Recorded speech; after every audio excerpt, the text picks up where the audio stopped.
Hi there. Like we're on air. Welcome.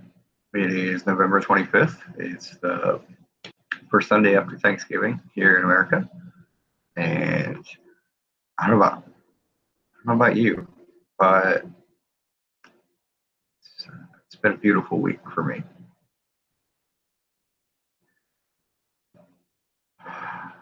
I am just sharing this chat link to the Spirit Science Tribe so that they can join in now when and if they have time. Otherwise, I am here and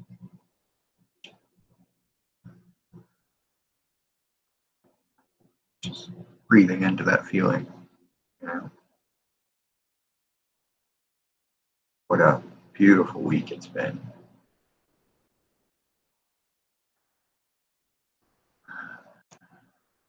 What have you done this week? Or what's happened in your life that you feel grateful for?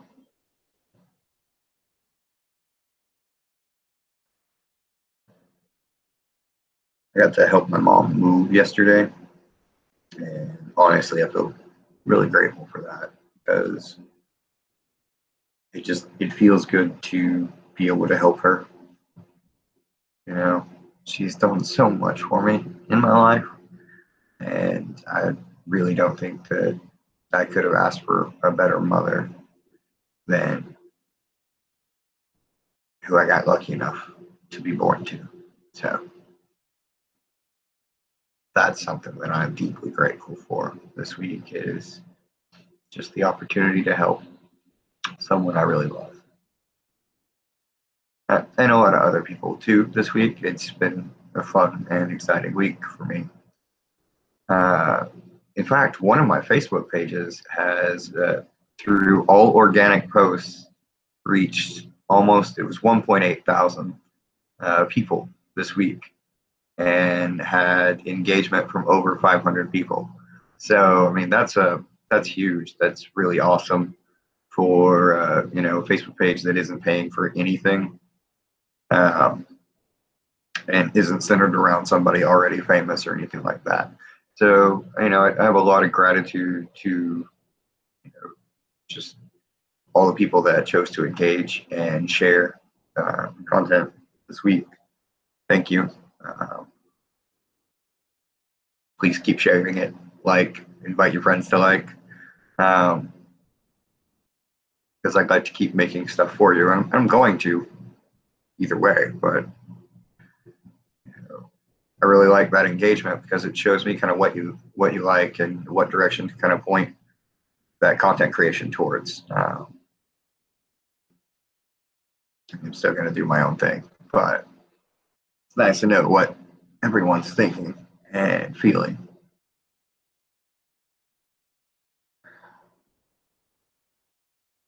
Let's share this. I've got the chat open, but I don't know who this is. My one ghost viewer. Uh,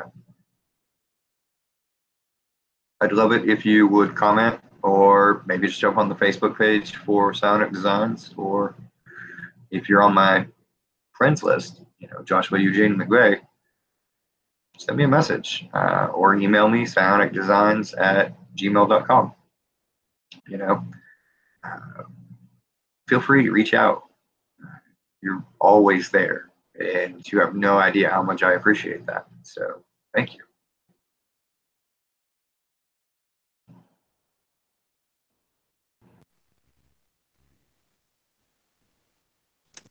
Hey, Brandon's here. How you doing? Hey Josh, always great. Just wanted to jump on, see how you're doing, brother. I see that you have been inquiring like a philosopher, just sitting there, stroking your beer like Alan Watts, and sipping upon the Gandalf pipe of wisdom, my friend. How you been, brother? Tell me, how you been? How you been emotionally? How you been Yeah, intellectually? How you been? pretty awesome.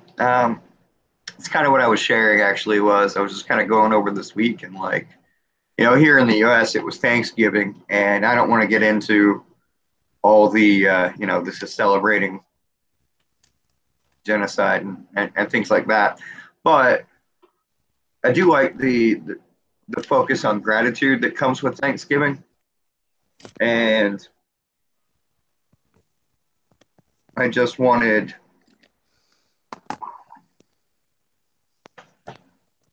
to kind of focus on that a little bit for myself, at least at the start of this talk. That's what I was doing, was telling everybody, like yesterday I got to go help my mom move, and you know people don't look at I got to go help somebody move. What they don't say it as I got to go help. They say it as I have to go, or that's how they mean it. Whereas I'm saying I'm excited that I was allowed to go help, basically. Not that my mom wouldn't allow me, but it's a different way to look at it. Rather than a task to be drudged through, it's one that I'm excited for the opportunity of. Because my mom is really awesome, and she's done a lot for me throughout the course of my life. And more so than that, it's the kindness that she taught me that I appreciate the most. And so I really like it when I get to help people that I love, right?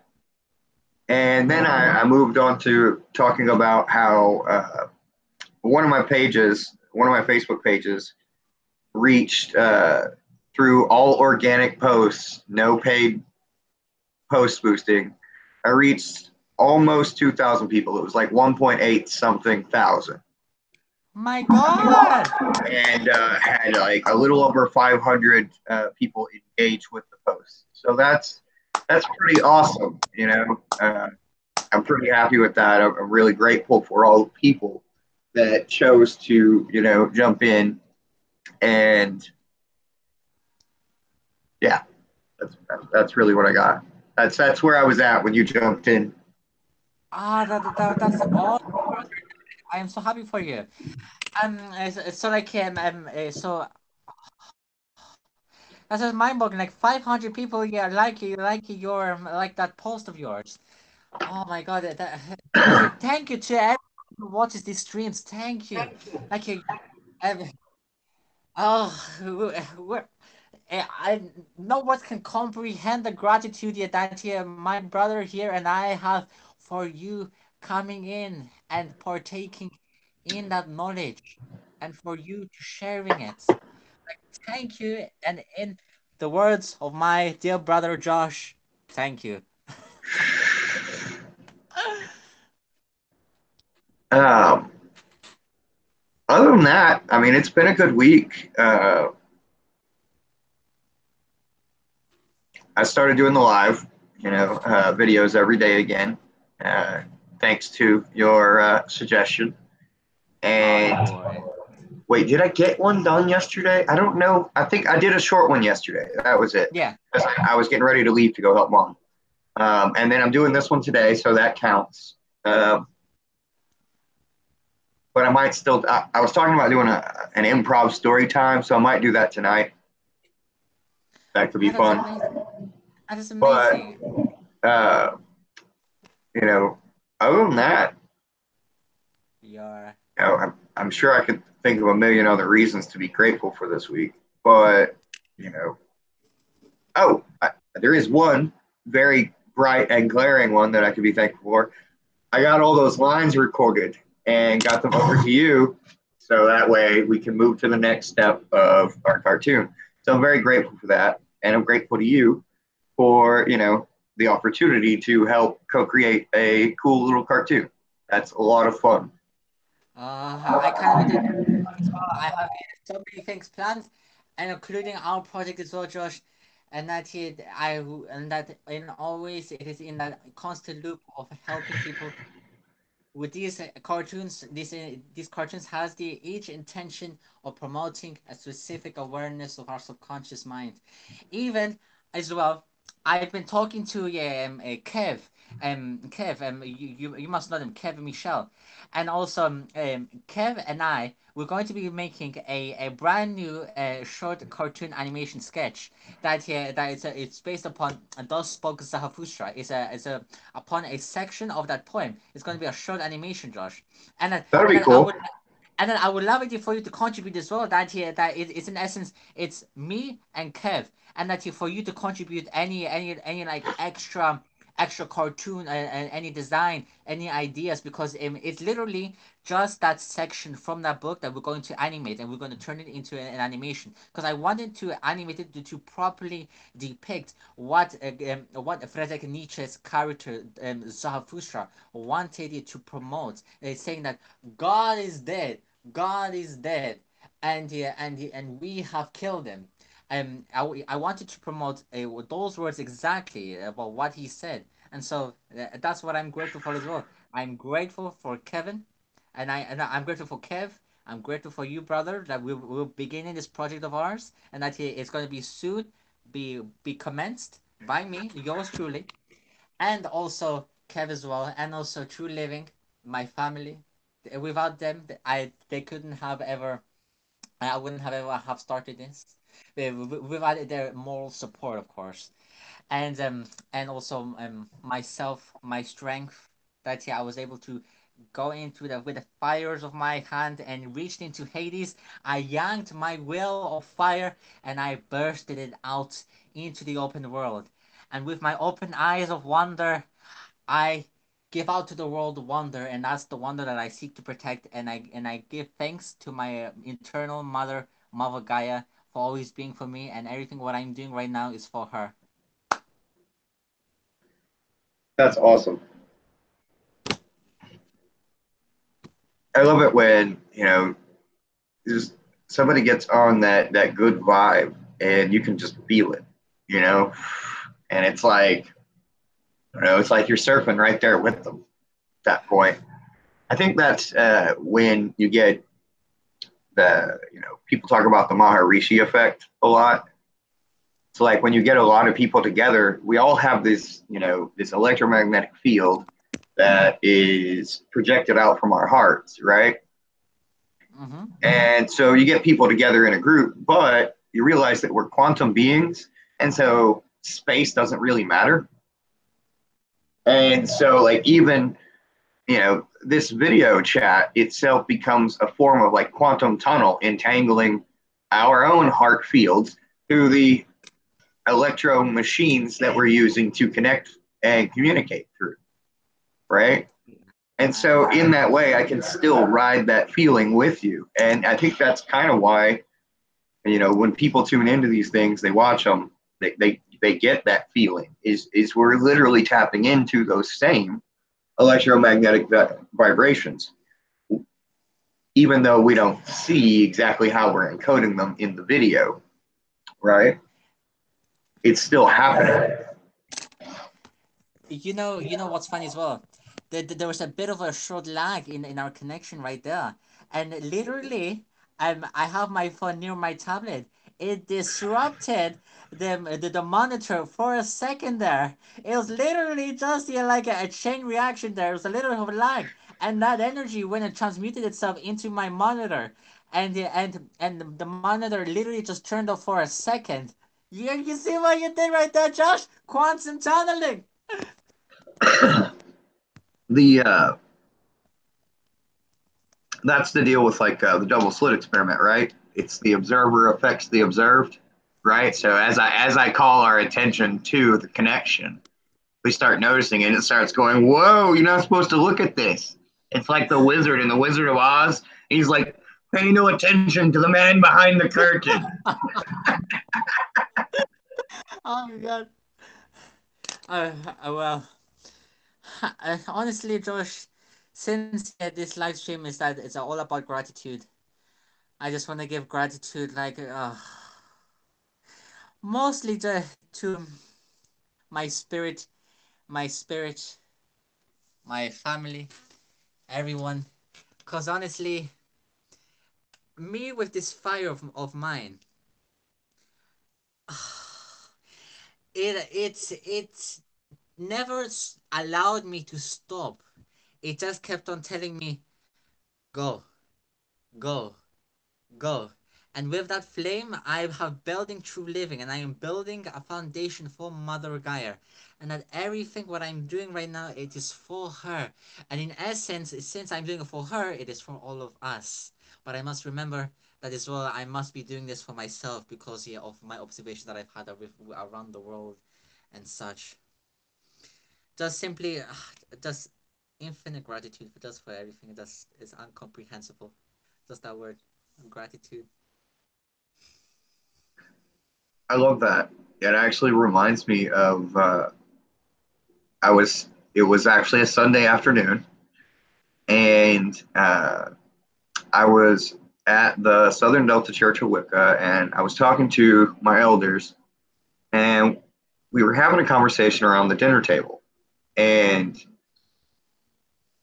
I had these huge ideals for the world. I mean, I wanted to change the world, and I firmly believed that I knew how to do it, right? But there were some glaring holes in my plan. Let's be honest here, all right? Because the plan required a lot of money, but no means to acquire the money. So, little snag in the plan, right? So I'm explaining all this idea, and one of my elders, and he was the elder who held the position known as the Fruflatha, which in Celtic lore is like a judge. They're the person who's even keeled, and it's their job to discern things. And his name was Gary Christopher. All right, and he's an amazing man and very, very insightful.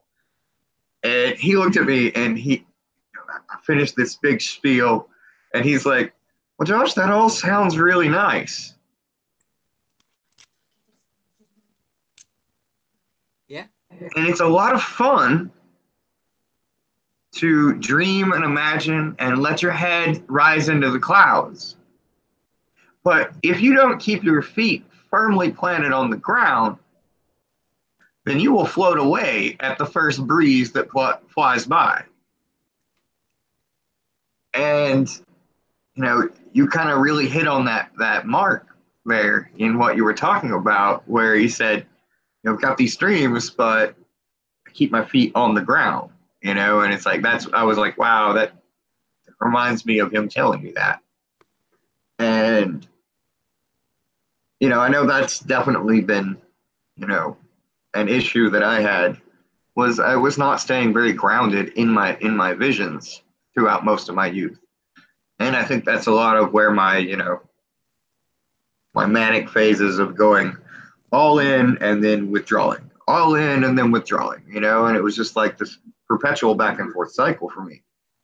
Um, and something wrong with that. We all grow and learn in our own way. But I really like that that message is resounding clear, because I think that's what gratitude kind of helps us do. Is it grounds us into this now moment, right? What's going on right now, where we're at. I feel grateful because I have something to drink, a warm place to be right now. I don't know what the weather's like where you're at, but it's really chilly outside Oh, here. same here. It's Same like here. 30 degrees. I'm very grateful that I have a warm place to be sitting here and talking to you with power. When I woke up this morning, the power was out. I was really worried my water line was going to be frozen, but it's not. Yay! And the power's on, obviously. So it was out for like probably 20 minutes, and but it's cool that I didn't stress on it. I almost didn't notice it. I thought it weird that, hey, the power's not on in this room. I bet a breaker blew. I'll have to go switch that, and I'll get to it in a minute. And before I got around to it, all the lights in the house came on at once because the power had been out. So yeah, that was funny and cool, and I'm grateful that I didn't stress on it. I'm not worried about it, and sorted itself out. And that That we live in a world with such a system where it could in fact just sort itself out. You know, that is because there's absolutely people who that's their job to go fix it, and there's a automated system who its job is strictly to notice when it can't connect to the meters on some houses, which means the power's out there. So it dispatches people to go fix the problem. I'm so grateful that that exists, because it could not. It didn't exist 50 years ago, 100 years ago. So so I'm true. grateful that I live right here, right now, getting to watch the crazy changes happening to this world that are scary for some people, but I realize that we all get scared of change, and that's okay. That's part of what makes a story interesting.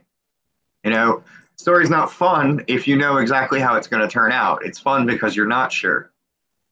Uh, sometimes sometimes when I see humans being scared of change, I get into this mode of like have you ever seen Mr. Robot? Mr. Robot. I don't think so. It's like this a TV show that it's for Oh yeah, something yeah, like yeah, yeah. I have seen it. Okay. Mr. Robot, yes, yes, Mr. Robot.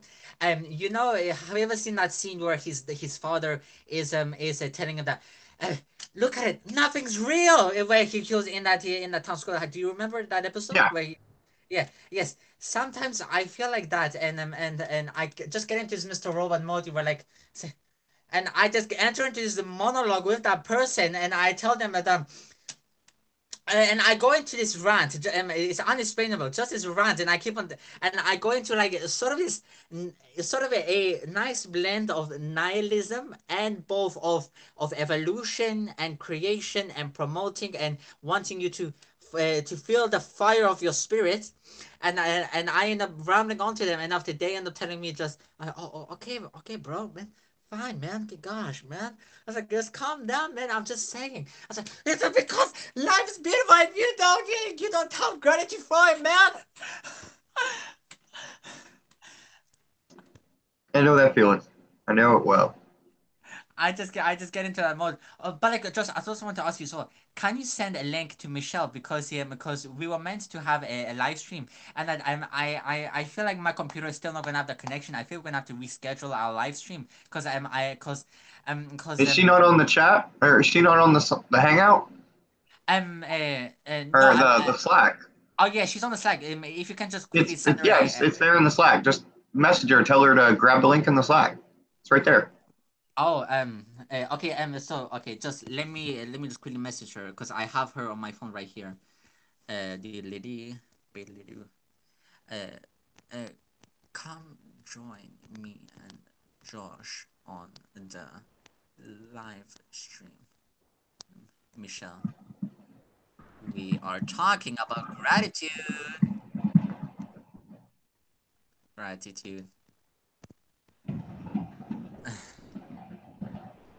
Okay, here we are. Uh, Here we go. I sent her a message in the Slack. did you highlight mostly her? And like, did you I, like I sent show her? the app so that it should send her a notification. Oh, perfect. Okay, all right. It's because I don't know why, but I can't seem to get the connection on my computer or Google Hangouts here to work perfectly, and so I can't so I don't know how I'm able to do this live stream that I want to do with her, but it's like Oh, I can tell you. Okay, so here's what you do. What you do is you use the computer to set up the call, but then you mute your computer entirely, mute its mic and its mic and its camera, right? So that all it's doing is being the host for the Hangout. Then you jump on your phone, you jump on the Hangout on your phone, and you have her get on the Hangout normally. whatever device she wants to use. And so you'll be in the chat twice. You'll take up two of the little spaces here at the bottom, but one of them will just be your logo because your video is turned off on that one. And since it's just being the host, it should be fine because it won't be your video. You'll be using your phone for that. Oh, okay. When I first started, I was using a tower that was a little ancient, and that's what I was doing. Oh gosh. Oh, So you can do that way, and it should work just fine. Give it a test, and and if you want to, we can set it up and we can test so that you can host a call, and then we can jump in, and then as soon as you finish the test call, you can just make it invisible so it's not on the channel. Oh, perfect. Yeah. I feel like I'll do that tomorrow because this is because right now we're in your live stream and I wanna jump in on your live stream. Gratitude. I love problems that are easy to fix if I know how to fix them. It's not like it's work at that point. It's just like I get to share something with somebody that I care about. I love you and I want to help. So I love that I get to help right there. It doesn't matter what call we're on. Just we can totally do that. We can do. I've got something later today, but we can do it tomorrow if you want. Oh yeah, tomorrow, and then I'll try to I'll try to apologize so dearly to Michelle because she literally had patience with me. She stuck with me, trying to figure out what the problem is. Yeah, I understand. Well, I'm glad you've been able to zero it down to it's the device and not your network. So that's awesome. Yeah. But as well, we also narrowed it down because we were in a we were in Mercury retrograde when we last did the chat, and it was interfering with us, and so we narrowed it down to that as well, and so we rescheduled for today. But yeah, I'm gonna try to ask Michelle if we can sincerely do it tomorrow. Because cause since we're in your live stream and I wanna be here so that we can properly and for officially do it tomorrow. It's okay. Just. You get so worried about proper, you know what I mean? It's something that you point to a lot, and you got to realize that all those ideas of what's proper were made up by somebody no more intelligent and who knew no more than you do. All right. So just because they told you this is proper doesn't mean it is. All right. It's just a made up thing. I do not feel offended at all. You have no need to apologize. On the other hand, I also understand the habit of apologizing profusely. All right. And so it's cool with me either way. I just want you to know that you can feel at ease. It's okay to just express yourself, whatever you think of. Whatever you want to talk about doesn't really matter to me. I'm open to it because I'm here. And the whole point is just being here, hanging out with you. So it's not about an objective I'm trying to achieve beyond that. That's all that we're doing here. And it's okay that that's all that we're doing, Oh, thank you then, brother. Oh gosh. All right then. So, where can we continue on with gratitude, brother? Where can we? Well, I mean, we can sit around and we can try to talk to the audience, right? But there's enough of that on YouTube, right? There's plenty of people talking at you on YouTube, all right, trying to tell you how to live your life. And what I'm grateful for the most in, when we were doing the spirit side chats, sorry, brain fart. When we were doing the spirit side chats, one of the things that I was most grateful for about them was that it wasn't trying to be anything. All right, it wasn't trying to be your guru. That's one of the things that I love the most about Jordan and Aaron is how grounded they really are. All right, they're not trying to be more than they are. They're just being human beings who care and who are seeking the truth, just like all of us. And we all have our perceptions of truth. but they weren't trying to tell us what was the right one, you know? And so I really loved that about the experience of having those hangouts.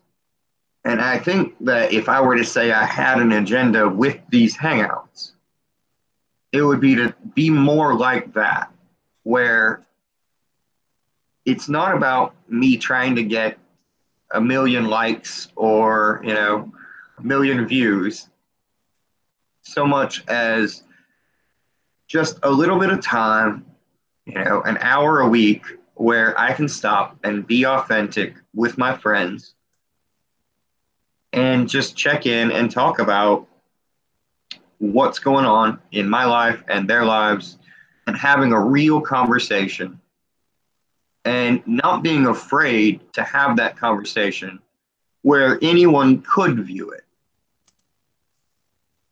And I think that requires a kind of radical openness, a radically open heart that's willing to be present no matter who might be looking. And so, in a way, it's a way for me to train myself more towards that radical openness, as opposed to my traditional Scorpio nature of pay no attention to the man behind the curtain. That is so true. Oh gosh. I'm also talking to Michelle right now, and she's gonna jump on the chat right now. She's gonna jump on. Awesome. That's fantastic. Okay. Sorry, Michelle. No, but I also do love Jordan Aronizal, because especially when I've spoken to Jordan and when I've spoken to Jordan Aronizal personally, they seemed really humble and such and everything, and just simply me talking to Jordan, and to be honest with you, I was a little bit of a fangirling, because yeah, I've watched him basically my entire life.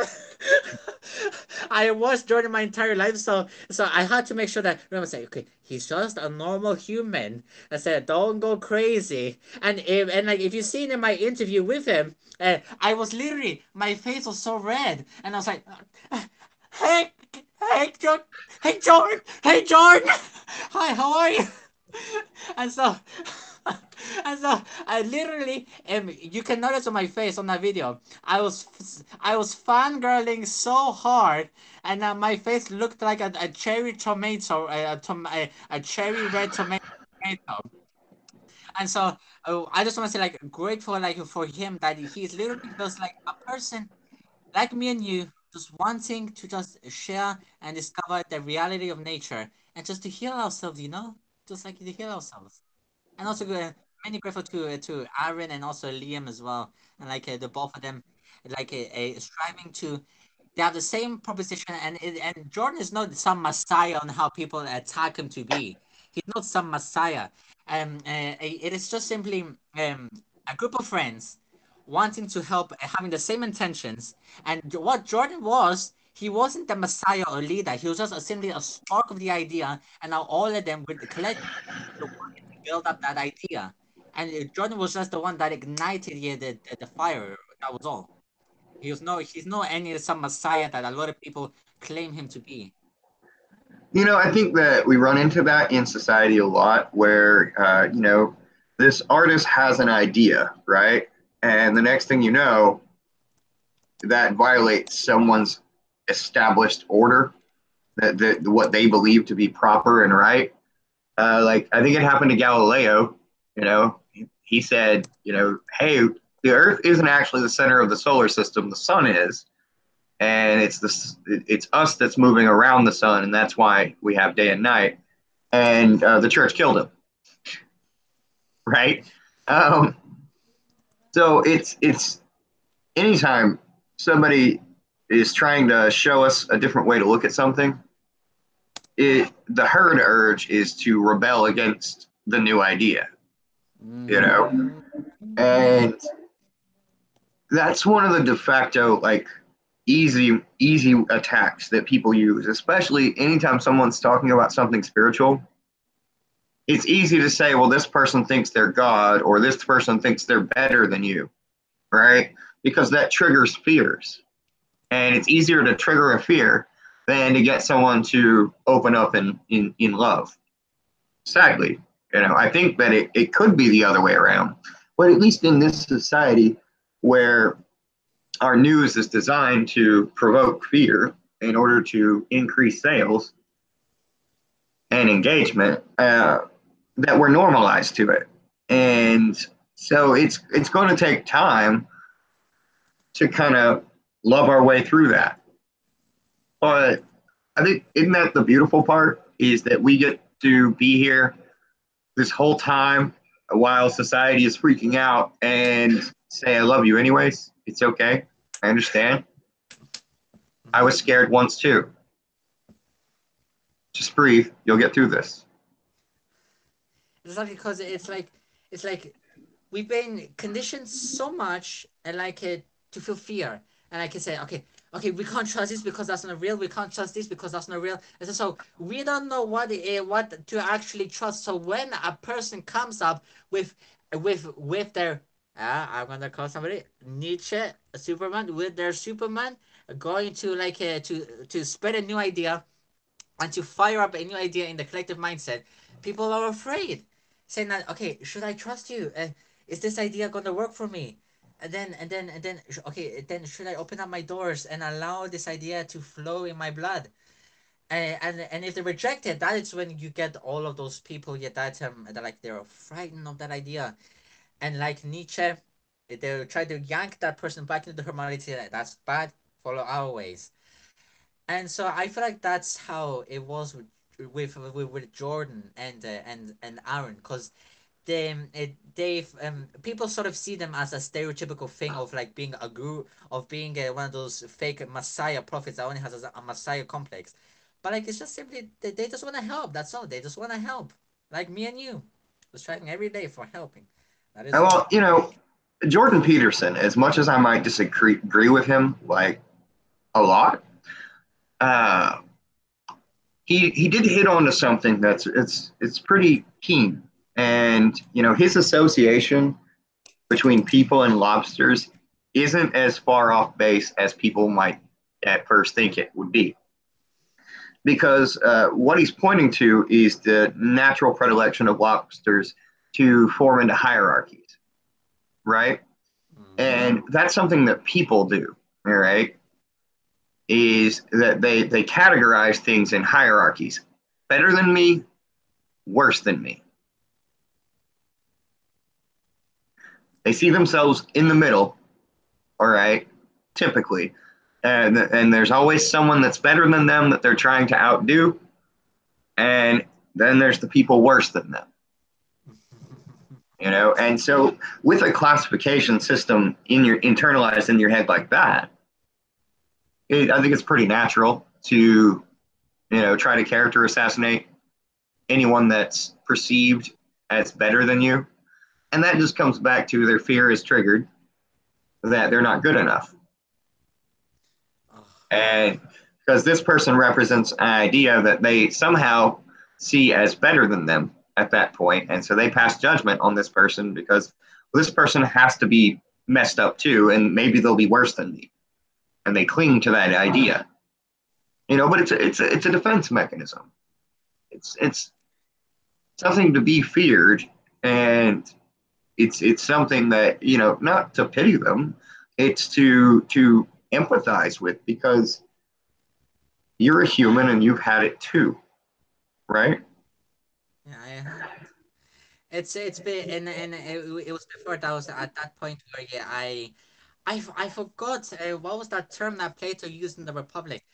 I think it was a metabolism, something with meta in it.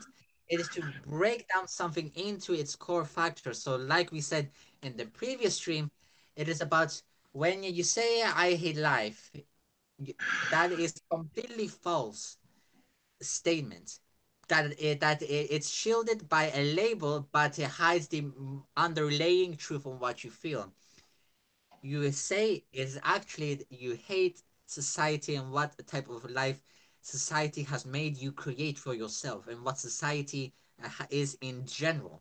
So with that awareness, You ask yourself, I hate society. Now, what can I do to change it? And then you break it down. And it's always about breaking things down and that's about what you fear and stuff.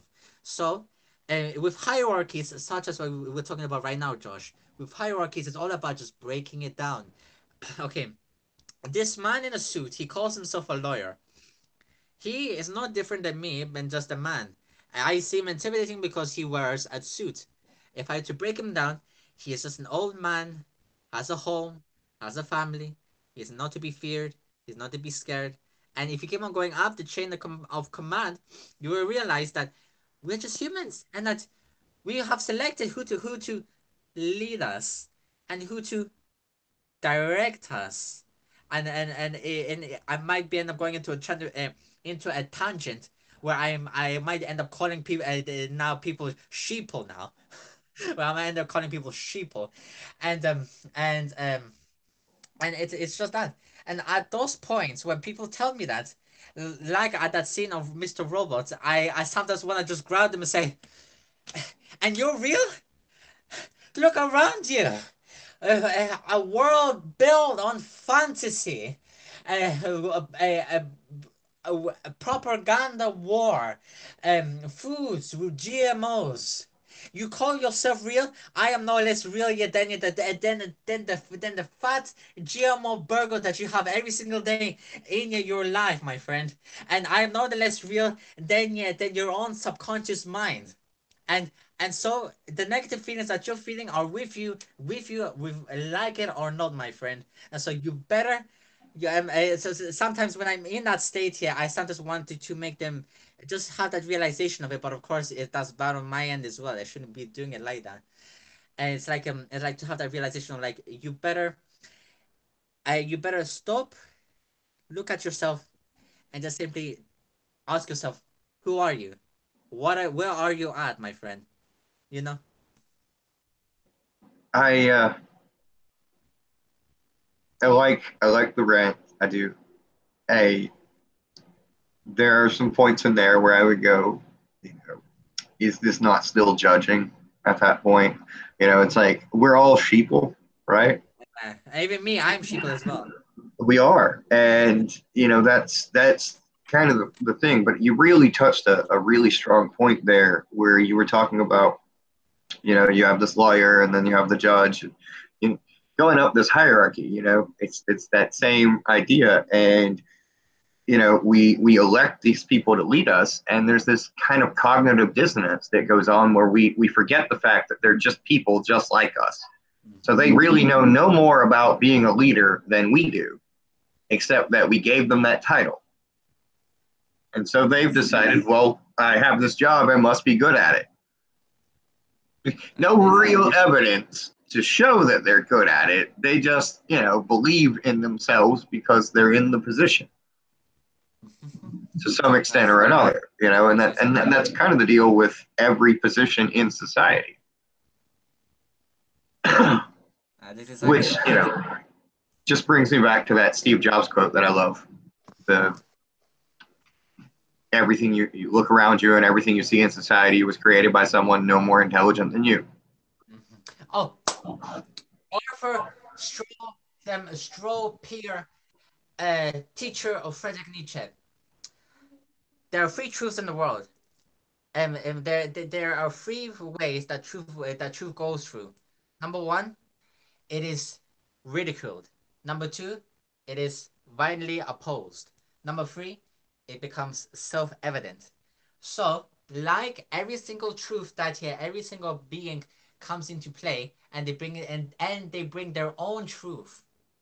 First of all, like let's say, like let us use my good brother Jordan and Aaron and Spirit Science as a journal, just as an example to help me illustrate my point.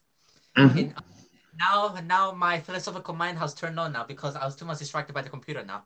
Okay, it's like they brought on this idea about initiating change about the world, discovering who we are, and looking beyond the veil of perception of who we are in life, and looking beyond the mere flesh of who we are, beyond these puppets that we inhabit, these puppets that we inhabit, and yeah, our souls are the strings that pulls the movements of our bodies. They brought this idea to look beyond everything, like most like other humans are doing on Earth, that they're trying to seek what is actually life. They're like Jordan and Aaron are not the only ones who have been doing this for centuries. They brought this idea. It was self-ridiculed. Many of these like haters that they hate on spirit science, they hate on this and they hate on that and they hate on this, and then after, Jordan and the team. I'm just using it as an example, and and all of them they brought all of them to a conversation and say, okay, why don't we do this? Why don't we do that? Why do we do this? Look at this. Look at this information. Look at this. And look how we did this. Observe this. Observe that. Feel this. Experience this. No, no, not experience this. Like do this. Practice this. Observe this, and come back to me with your own observations and your own practices, and then we can combine our own philosophical ideas and to progress our way of thinking about this certain subject that I brought on the table. Self-ridiculed, and now violently opposed. And that comes back to Friedrich Nietzsche, where he says that we are beings of discharge. So whenever we feel threatened by somebody who feels that we are threatening their way of living, the herd mortality, the herd morality, we tend to reject them and try to pull them back into our ways of old living. Self being Yeah. is ridiculed. And now the third one being self-evident about how life is. And with all of that self-ridiculization and being violently opposed, we bring it to our being as self-evident. Okay, so if I am this, what else am I more? So, with everything what Jordan has brought on the table, it has left a foundation for that person to build off what Jordan has said. So we can expand even deeper to just the mere thought of what spirit science is. And then that is the progression of thought, and the progression of humanity goes on from there. So I really like the how I connected to Arthur Friedrich Nietzsche, and how the philosophy is actually in term to how society is in general. It is just Hmm. simply it's just simply we are just simply creatures of habit, and that we need you to just move beyond the frame that we're in, this cycle of animation that we are in. It's about just simply adding that new paintbrush of art into this illustration called life. I think that you you really just touched something really phenomenal there, honestly, where when you're talking about how, the teacher and the student's philosophies actually entwine, right? And really that's the two generations, you know, and in a lot of ways you know, that's the real, you know, pendulum swing, or the spectrum of society itself is the generational gap in adaptation of new ideas. And so it's often seen as a struggle against, when in reality, the one informs the other always. It always forms the basis for the new one.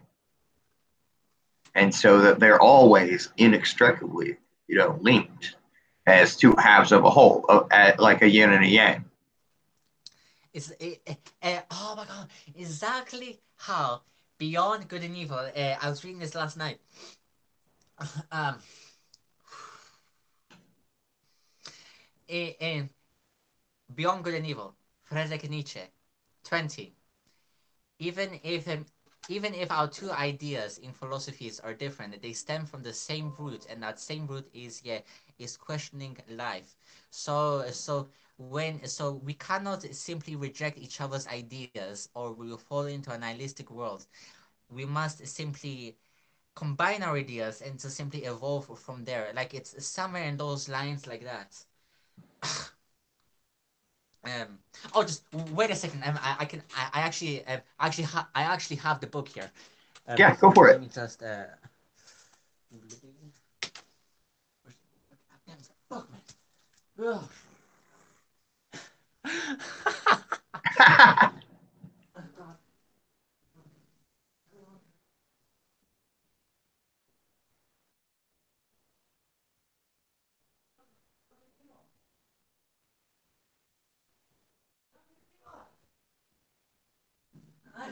God. Where did I put that damn book? Brother, you still there? Oh yeah, you're good. God. Um, I can't I'm seem to find. patient. Oh my gosh, I can't seem to find. Oh, here we are. Okay, I found it. Uh, my mind is like it's like a hare. I try to rush around where the simplest answer was to be a turtle. Okay, I have the book here. Let me see if I can find that exact page where it says there are 20, 20. Here we are, here we are, here we are. Check this out, everyone. Beyond Good and Evil. Friedrich Nietzsche. Look at that mustache.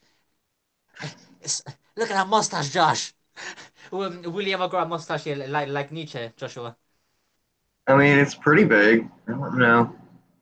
You can't get a good silhouette at this angle, but it's pretty big, you know. Oh wait, I'm at the wrong angle. Hold on, hold on. Hold the book up. Hold the book up.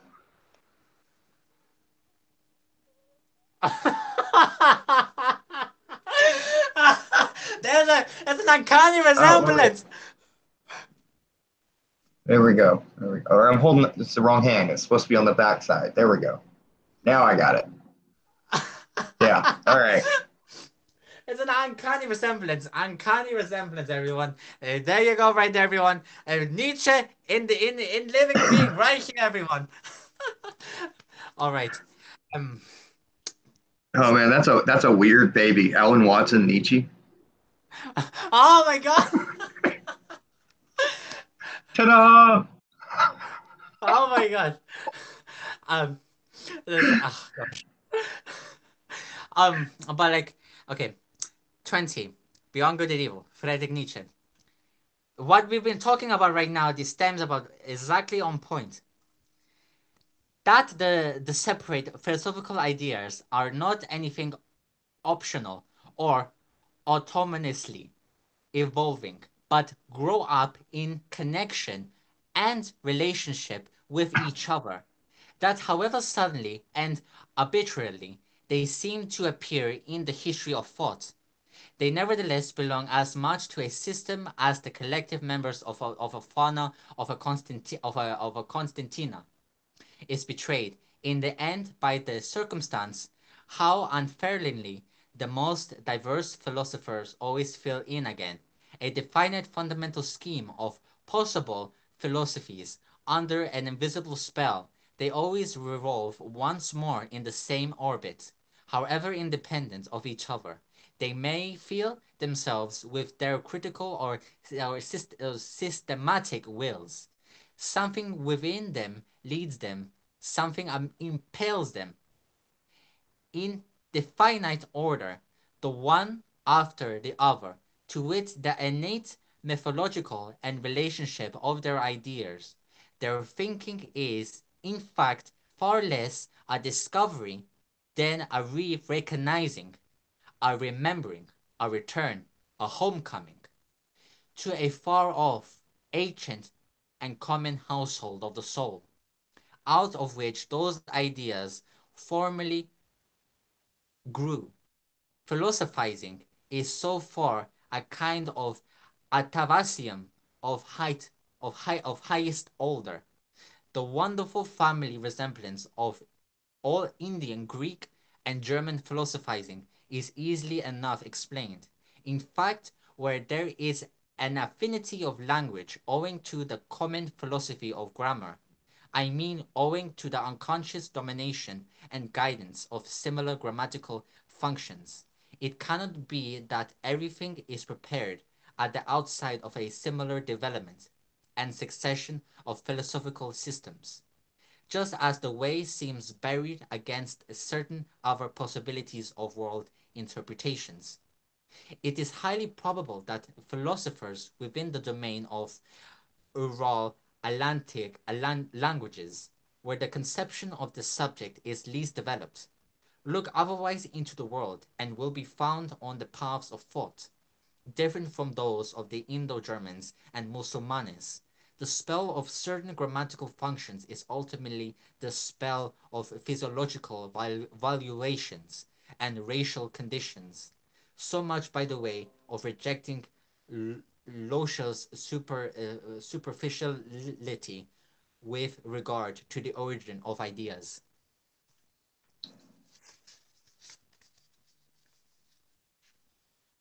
I mean, basically, what he's saying is that the common ancestor, language, it proliferated out into these different regions, and so even though the languages developed in different ways, the philosophies remained similar across all of them. Exactly. Exactly, brother. Oh gosh, that was literally just a brain fart right there. Like, oh my god, we have so much to stem off from that. Okay, so how can we break this down even further, Josh? How may we break this down? Well, I mean, do you do you need to at that point? It's pointing at that same idea that is pervasive in you know a lot of your higher levels of spirituality, that says that everything is interconnected.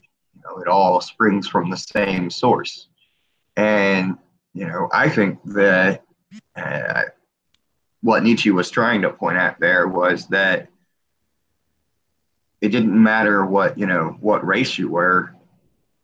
it we're all still human, right? And we all have that same common ancestor, and that's why we have the same archetypes within our philosophies and mythologies. Exactly. True, brother. Pinpoint pin. You smacked it out of my hand and you placed it on a well-served platter of grammatical valuations and assertions, my friend. Well done.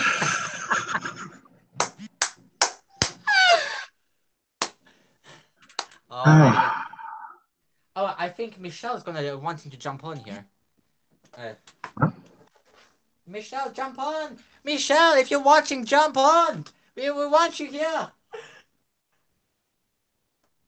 hold Michelle! on hold on 1 second, Brendan. I will be right back. All right. Okay. Okay.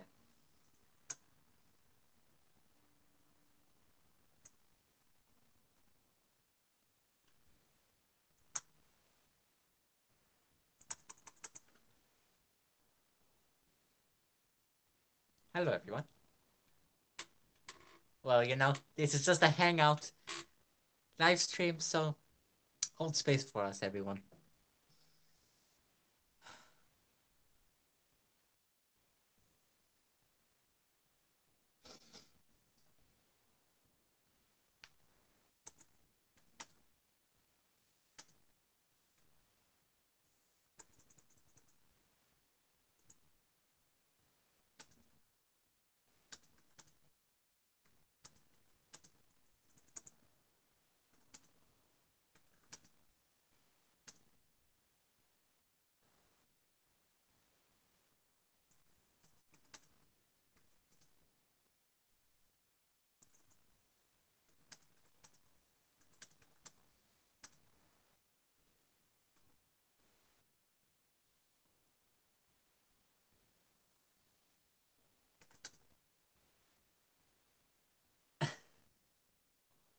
I've returned. You returned. Ah, yeah, my wife's getting ready to take off. She just wanted to say bye. Oh, oh well, I give her my blessings as well. I said I say um the reincarnation of Alan Watts, no, here, a joke for you. The love child of Nietzsche and Alan Watts has returned for you, everyone. The okay, I think honestly, it's getting pretty late in the day. I think I want to go make myself some lunch before I have to get to my next appointment, anyways. So I think I'm getting ready to call it. But is there anything else you wanted to say before we go? Um, oh, if you have not gone to Facebook and YouTube and found True Living and liked, subscribed, followed, all that, please do. Uh, and don't forget if you enjoyed this, you could click the subscribe button wherever yeah, it's at. Pamela, I think subscribe to it's your down here. my Um, brother. and tap the little bell if you want to get notifications when we do these live conversations. And hang out with us on Sundays. Could be fun. You never know. You might enjoy yourself. Bing. So, closing meditation, because you had mentioned that we should maybe do that, and so let's do a closing meditation. Would you like to guide it, or should I? Sure. All right, everybody. I want you to take your hand and put it on your heart area like this, so you can just feel it sitting there. Right? It's almost like you're hugging yourself right there in the heart, and just take a nice deep breath in, and you can close your eyes or not. It's up to you. It's not about what you're seeing. It's about what you're feeling. Breathe out and breathe in. And feel your chest expand as you breathe in.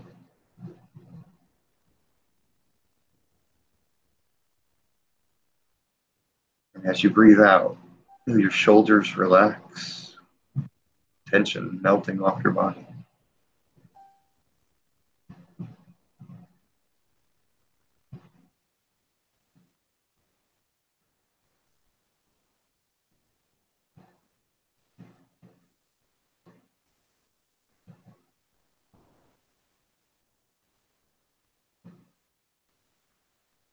And as you feel into this,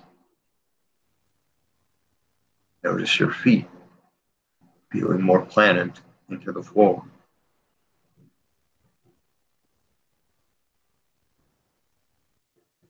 So that when you breathe in, feel a strength coming up from the rooted feet through your legs to your stomach,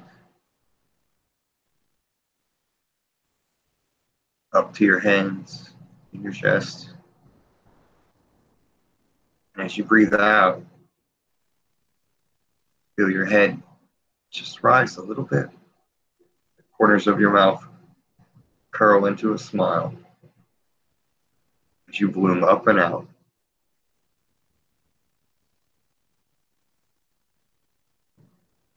Remember, you're already awesome. Right here, right now. Just be yourself.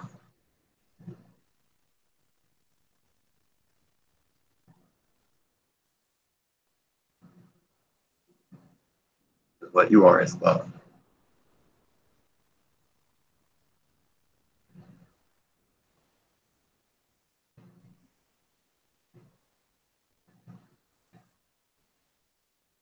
And that concludes our moment of meditation. Thank you for being here. Oh my God, that's so beautiful, Josh. Oh.